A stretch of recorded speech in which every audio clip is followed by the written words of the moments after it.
আজ আমরা একটা বেশ অন্যরকম আলোচনা নিয়ে এসেছি, তাই না? একদম। শুরু হচ্ছে প্রিয়রঞ্জন ভট্টাচার্য নামে একজনের বর্ধমান যাওয়া দিয়ে। প্রিয়রঞ্জন ভট্টাচার্য বর্ধমান যাচ্ছিলেন। ঠিক কেন যাচ্ছিলেন মানে কারণটা পরিষ্কার করে বলা নেই বিবরণে। আচ্ছা। তবে ওই যাত্রাপথেই দত্তভিলা নামের বাড়িটার কথা উঠে আসছে। বর্ধমান তো পুরনো শহর, অনেক এরকম পুরনো বাড়ি থাকতেই পারে, কিন্তু এই দত্তভিলাটা ওনার যাত্রার সঙ্গে জুড়ে গেল কিভাবে? সেটাই মনে হচ্ছে যেন এটা ওনার গন্তব্য ছিল, বা অন্তত সেখানে থাকার কোনো ব্যবস্থা হয়েছিল। বিবরণ থেকে যা বোঝা যায় তিনি বাড়িতে পৌঁছান একটু অন্যরকম সময়। অন্যরকম সময় মানে রাতের দিকে? হ্যাঁ, সম্ভবত রাতের দিকে। আর সেটা কিন্তু পুরো অভিজ্ঞতার আবহাওয়াটা তৈরি করে দেয়, তাই না? একটা পুরনো বাড়ি, অচেনা জায়গা, রাতের বেলা। নিশ্চয়ই। এমনিতেই পুরনো বাড়িতে দিনের বেলাতেও একটা কেমন যেন লাগে, তার উপর রাত। তো তিনি যখন দত্তভিলায় পৌঁছলেন, বাইরের পরিবেশটা কেমন ছিল, কোনো ধারণা পাওয়া যায়? খুব বিস্তারিত না, তবে একটা আঁচ পাওয়া যায়। মানে বোঝাই যাচ্ছে বাড়িটা পুরনো, হয়তো একটু অযত্নে রয়েছে, বা সময়ের ছাপ খুব স্পষ্ট। আর সেখানেই গৌর নামে একজনের সাথে দেখা হওয়ার কথা আছে, একজন তত্ত্বাবধায়ক বা কেয়ারটেকার গোছের কেউ।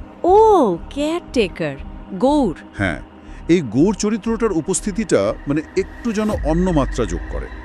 তার সাথে প্রিয়রঞ্জনে কিছু কথাবার্তাও হয়েছিল মনে হয় শুরুতে। আচ্ছা, তারপর তো প্রিয়রঞ্জন বাড়ির ভেতরে ঢুকলেন। আসল ঘটনা তো এরপর থেকেই শুরু, তাই না? একদম। ভেতরে ঢুকার পরেই মূল অনুভূতিগুলো দানা বাঁধতে শুরু করে। ভেতরের পরিবেশ নিয়ে কি বলছে বিবরণী? সেটাই জানতে চাইছি। ভেতরের অবস্থা কেমন ছিল? প্রথম যেটা নজরে আসার মতো সেটা হলো বাড়িটার প্রাচীনত্ব।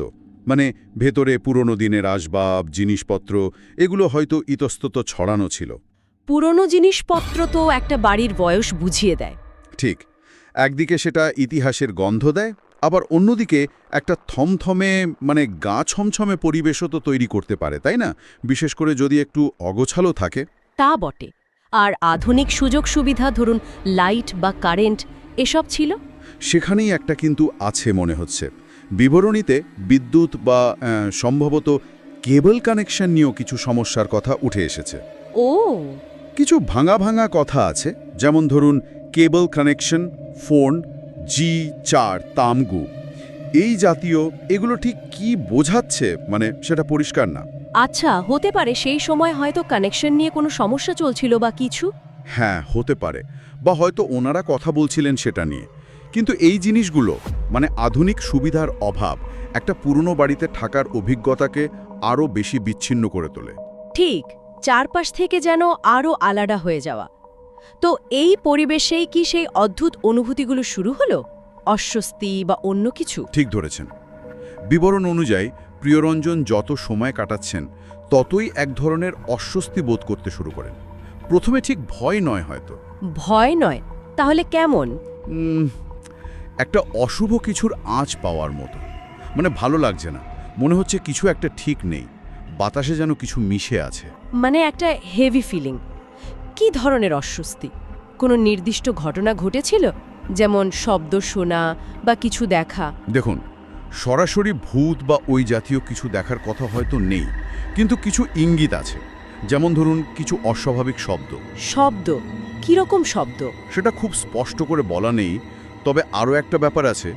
ওনার মনে হচ্ছিল উনি একা নন, কেউ যেন ওনাকে দেখছে। ও বাবা, এই অনুভূতিটা কিন্তু খুব ভয়ের। পুরনো ফাঁকা বাড়িতে যদি মনে হয় কেউ তাকিয়ে আছে। হ্যাঁ, এটা মনস্তাত্ত্বিকও হতে পারে, আবার বর্ণনাকারীর অভিজ্ঞতা অনুযায়ী অন্য কিছুও হতে পারে। আমরা তো শুধু ঘটনাটা তুলে ধরছি। ঠিক ঠিক, আমরা ব্যাখ্যায় যাচ্ছি না। তো বিবরণে কি ভয় বা গা ছমছম করার কথা সরাসরি বলা হয়েছে? কিছু শব্দ আছে যেগুলো বেশ অদ্ভুত আর বারবার ফিরে ফিরে আসছে। যেমন ধরুন স্পিচ, ফরেন স্পিচ। এইগুলো ফরেন স্পিচ এর মানে কি হতে পারে? বলা মুশকিল।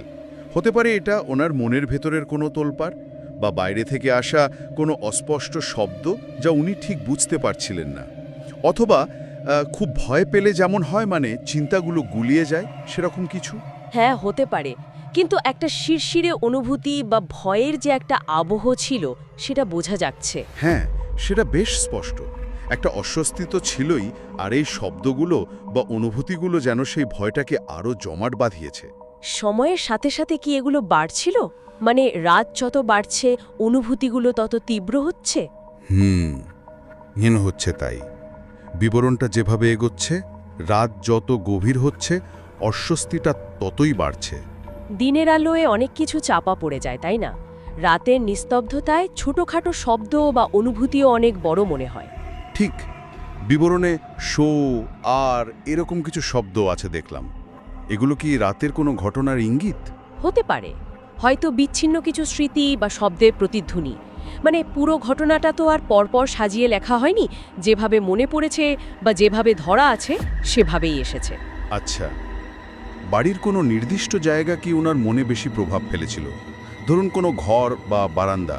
সেরকম কোনো নির্দিষ্ট জায়গার থেকে বেশি মনে হয় পুরো পরিবেশটাই। মানে ওই পুরনো আসবাব, আলো আঁধারির খেলা, কানেকশনের সমস্যা, এই সব মিলিয়েই একটা চাপ তৈরি হচ্ছিল। আর ওই যে কেয়ারটেকার গৌর, তার আচরণে কি কিছু অস্বাভাবিক লেগেছিল প্রিয়রঞ্জনের? সে বিষয়ে খুব স্পষ্ট কিছু বলা নেই। মানে গৌর কি স্বাভাবিক ছিল নাকি তার মধ্যেও কোনো রহস্য ছিল, সেটা বিবরণ থেকে ঠিক বোঝা যায় না। সে জাস্ট একটা চরিত্র হিসেবে আছে ওই পরিবেশে। তাহলে পুরো ব্যাপারটা দাঁড়াচ্ছে একটা পুরনো বাড়ি, রাতে থাকা, কারেন্ট বা কেবলের সমস্যা, আর তার সাথে কিছু অস্পষ্ট শব্দ, কেউ দেখছে এমন অনুভূতি। একদম, একটা চাপা টেনশন যেন পুরো সময়টা ধরেছিল, আর বর্ণনার ধরনেও সেটা বোঝা যায়। হ্যাঁ, ওই যে খণ্ডিত শব্দগুলো, ফরেন স্পিচ, ল, আর, এগুলো খুব অদ্ভুত লাগছে। ঠিক, এটা কিন্তু একটা সাজানো গল্পের মতো শোনাচ্ছে না, তাই না? মনে হচ্ছে যেন অভিজ্ঞতার মুহূর্তের মানসিক অবস্থার একটা সরাসরি ছাপ। ঠিক, ভয় বা খুব টেনশনে থাকলে তো আমাদের চিন্তাও এরকম এলোমেলো হয়ে যায়। স্মৃতিগুলোও হয়তো এমন টুকরো টুকরোভাবেই মনে পড়ে। হ্যাঁ, এই পুনরাবৃত্তি, এই ভাঙা ভাঙা অংশগুলো, foreignness, foreign speech, for speech, foreign speech, foreign, for speech, for speech, foreign speech, for speech, এই অংশটা পড়লে মনে হয় যেন সেই সময়ের চরম অস্বস্তি বা মনের ভেতরের কোনো প্রতিধ্বনি বারবার ফিরে আসছে। ভাষার এই ব্যবহারটা কিন্তু অন্যরকম। এটা কি সচেতনভাবে করা, নাকি সত্যি অভিজ্ঞতার প্রকাশ এরকমই হয়? দুটোই হতে পারে। হয়তো যিনি লিখছেন বা বলছেন তিনি ওই অস্থিরতাটা বোঝানোর জন্যই এভাবে বলছেন, আবার সত্যিই হয়তো ওই মুহূর্তে তার পারিপার্শ্বিক উপলব্ধিটা এমনই খণ্ডিত ছিল। এটা কিন্তু আমাদেরও, মানে যারা শুনছি তাদেরও যেন ওই পরিস্থিতির কাছাকাছি নিয়ে যায়। হ্যাঁ, একটা পরিচ্ছন্ন বর্ণনার চেয়ে এই ভাঙা অংশগুলো যেন বেশি সরাসরি ধাক্কা দেয়। মনে হয় যেন আমরা প্রিয়রঞ্জনের মনের ভেতরটা দেখতে পাচ্ছি। ঠিক, অভিজ্ঞতার তীব্রতাটাই যেন ফুটে উঠছে এর মধ্যে দিয়ে। স্বাভাবিকভাবেই মনে প্রশ্ন আসে, এই অভিজ্ঞতার শেষটা কেমন ছিল? মানে এত অস্বস্তি, এত ভয়, তিনি কি শেষ পর্যন্ত ওই দত্ত ভিলা থেকে বেরিয়ে আসতে পেরেছিলেন? বিবরণের শেষের দিকে সেই ইঙ্গিতটাই আছে। মানে এত কিছুর পর ওই বাড়িতে বেশিক্ষণ থাকাটা হয়তো সম্ভব ছিল না। একটা সময় উনি বাড়িটা ছাড়েন। কখন ছাড়লেন? সকালে নাকি রাতে? সেটা ঠিক স্পষ্ট নয়, তবে পরিস্থিতি এমন দাঁড়ায় যে উনি চলে আসেন বা আসতে বাধ্য হন। আর বাড়িটা ছাড়ার পর ওনার মানসিক অবস্থা কেমন ছিল? এই অভিজ্ঞতাটা কি ওনার মনে খুব গভীর ছাপ ফেলেছিল? শেষের দিকের খণ্ডাংশগুলো পড়লেও মনে হয় একটা রেশ যেন থেকে গেছে। মানে পুরো ব্যাপারটা সহজে ভোলার মতো ছিল না। দত্ত ভিলার ওই রাতটা ওনার মনে একটা স্থায়ী ছাপ ফেলেছে নিশ্চিতভাবে। হয়তো একটা স্বস্তি ছিল যে বেরিয়ে আসতে পেরেছেন, কিন্তু তার সাথে ওই ভয়ে বা অস্বস্তির স্মৃতিটাও রয়ে গেছে। হ্যাঁ, অনেকটা সেরকমই।